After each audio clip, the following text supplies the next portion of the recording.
What if I told you that the world could end before you finish this video?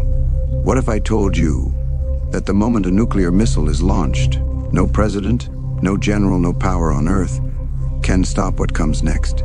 Imagine this: you're sitting at home, your phone vibrates, a strange noise in the sky, and suddenly everything turns white. Not sunlight, not fire, not lightning, but a flash hotter than the center of the sun, exploding in silence before sound even remembers to follow.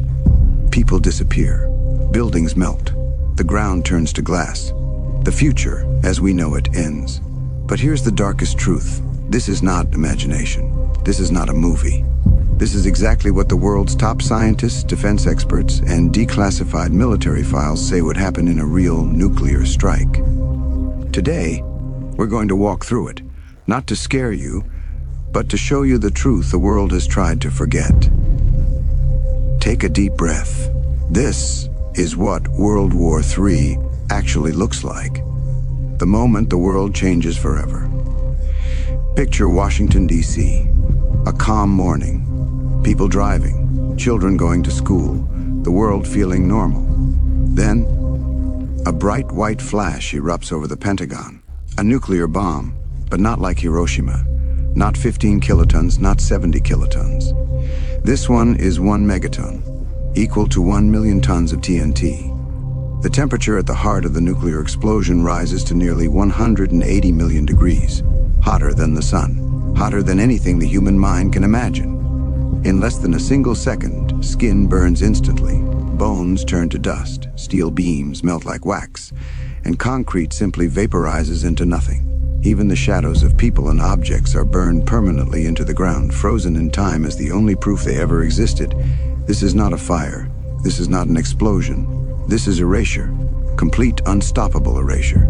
Everything within 9 miles is gone before the sound even arrives. Then the pressure wave hits. A wall of wind faster than a hurricane, louder than thunder, stronger than any storm ever recorded. Buildings collapse like cardboard. Cars fly like paper. People are thrown hundreds of feet. Windows shatter 20 miles away. And the world has only just begun to fall apart. When the blast ends, the burning begins. After the flash and the shockwave, a new horror takes over. The firestorm. Imagine every building, every house, every tree, every car, all burning at the same time. The heat creates its own tornado, a monster made of fire. These fires don't burn like normal fires. They suck in oxygen at 300 kilometers per hour. They pull people off their feet, they melt glass, they turn entire neighborhoods into swirling, boiling storms of flame. Within minutes, Washington, D.C. becomes an ocean of fire.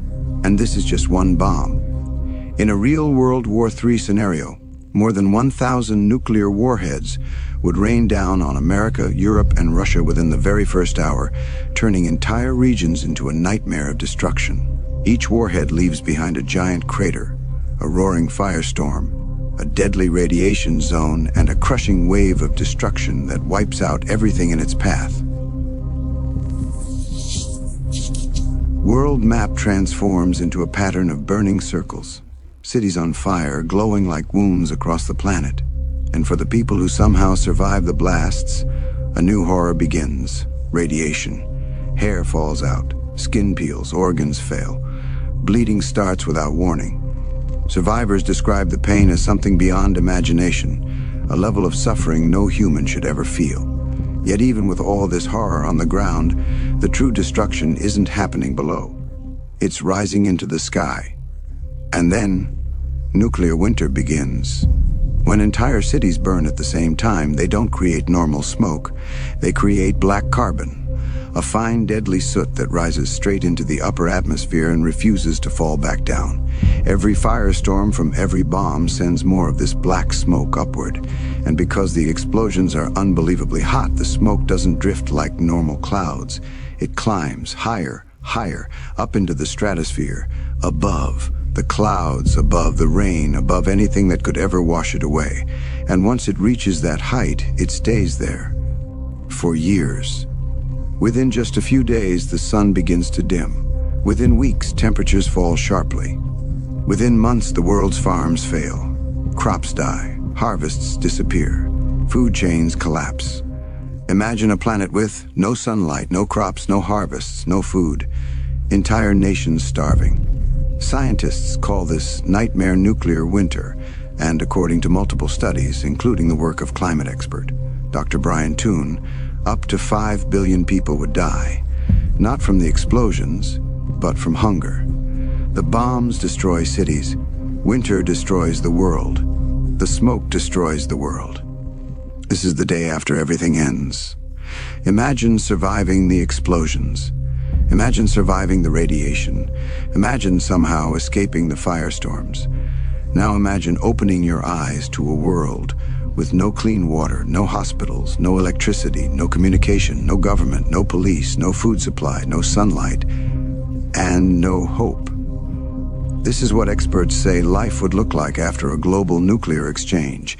In the freezing darkness of nuclear winter, crops fail, livestock die, oceans cool, weather collapses, people freeze, nations panic, and crime explodes as humanity begins to tear itself apart.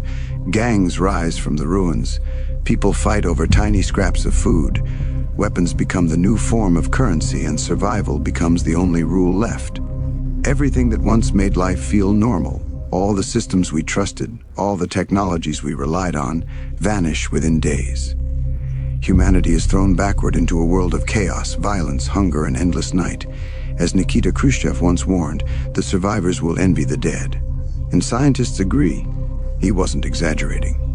After all the drama, these are the last safe places on Earth.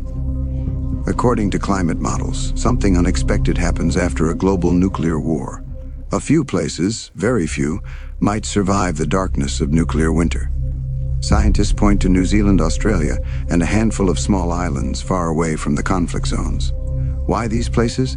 Because their climate, their distance from major targets, and their unique agricultural systems might still function, barely. But even there, survival would not be easy. Global trade would collapse overnight. Medicine would run out. Refugees, desperate and starving, would flood their coasts. Governments would struggle to stay alive under the pressure. Even the so-called safe zones would feel like a new Stone Age, a life stripped down to the most basic struggle for food, shelter, and safety. Yet these fragile zones matter for one reason. They represent the last spark of humanity, the tiny chance that one day someone, somewhere might rebuild what was lost. The only thing stronger than nuclear weapons is human choice. Here's the part that most people forget. Nuclear war is not destiny, it is a human decision. And humans can choose another path. In the 1980s, the world came close to nuclear war. And then something incredible happened. A movie called The Day After aired. 100 million people watched it. President Ronald Reagan watched it privately. And it changed him. He wrote in his diary that the film left him greatly depressed. It made him rethink nuclear war. It made him seek peace with the Soviet Union. It led to speeches, meetings, and historic treaties. And the world's nuclear stockpile dropped from 70,000 warheads to roughly 12,000 today. One movie, one conversation, one moment of truth changed the world. If it happened once, it can happen again. Because nuclear apocalypse is not created by weapons, but by leaders, by decisions, by fear, by misunderstanding, by ego, and the only force stronger than all of that is the voice of people who refuse to live in fear of extinction. People like you. For the future to exist, someone has to fight for it. There are two stories humanity can choose. One is the story of ashes, of firestorms, darkness, and a planet that forgot to care until it was too late. The other is the story of survival, of courage, leadership, and people who looked into the face of destruction and said, not in my lifetime, not in my children's lifetime, never. Nuclear weapons are powerful, but the truth is, they are not the strongest force on Earth. Hope is stronger, unity is stronger, human choice is stronger. The question that remains is simple. Which story will we choose, and who will choose it first?